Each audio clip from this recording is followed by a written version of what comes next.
It all started with a very simple idea. Tell the stories of how successful middle market CEOs made it to the corner office.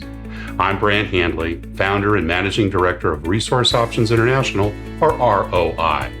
We're the USA's premier executive search firm focused exclusively on empowering middle market companies to attract, hire, and retain A players while transforming top executives' careers and lives.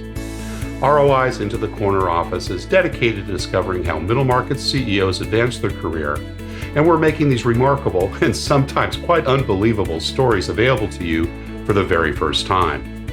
Listen and learn about the challenges they've overcome, the interesting people they've met along the way, and the lessons learned that steered these executives' unique journey into a middle market corner office of their own.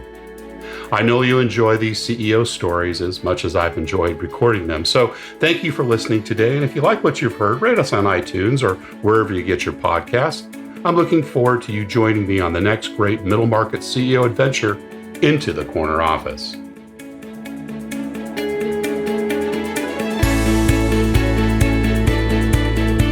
My guest today is CEO Oscar Castellano.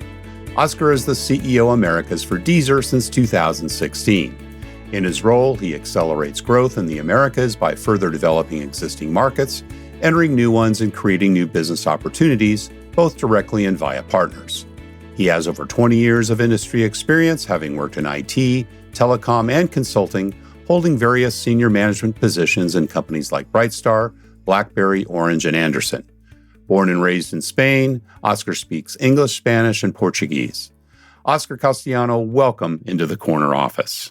Hello, Brent. My pleasure to be with you. It's great to have you here. And once again, we were just reflecting on this very cold part of the year in most areas of the country, even Florida and California, where we're both broadcasting from. A shout out to those who will probably be listening to this when things are getting a little bit warmer. But I hope you're doing well today. We were talking about the 80s coming soon in Florida, and I'm sure that'll be welcome. But where we'd like to start in our podcast, Oscar, is, tell us a little bit about your early years, where you grew up and what was your early family life like?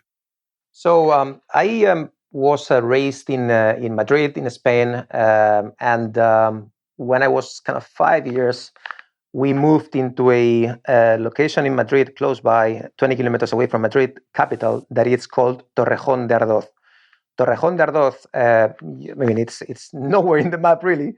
I won't even try to pronounce it, Oscar. No worries about it. But the fact of the matter is that, there's an Air Force base in there, okay? American Air Force Base. So, and, this exact, specific story, I will probably allude that, in the future in the conversation, because you will realize, how that is linked, to my to my evolution, right? So and your arrival in America. I'm looking forward to that. Exactly.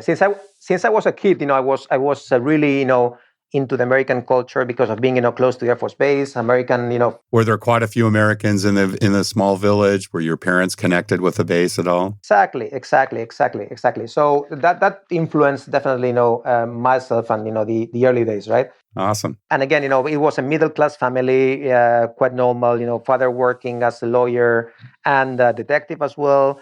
My mom, worked, in companies such as Yves Rocher, that is a company on the beauty, segment, administration and commercial operations. They divorced when I was 10, and most of the racing, let's say, I would say in quotes, professionally speaking, my mom, was the one closest to it. Right. Did you go back and forth between your parents as you were growing up, or spend most of the time with your mom? No. I spent most of the time with my mom, and all in the weekends, really. My dad, used to come home and take me to sports and everything, as you can imagine. Any other dad, could probably do.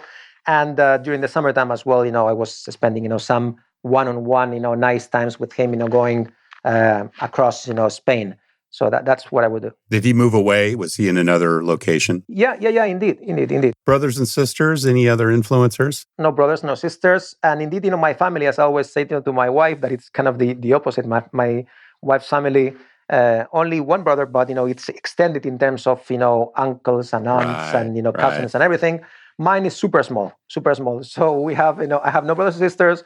And, my dad has, just one sister that didn't ever marry.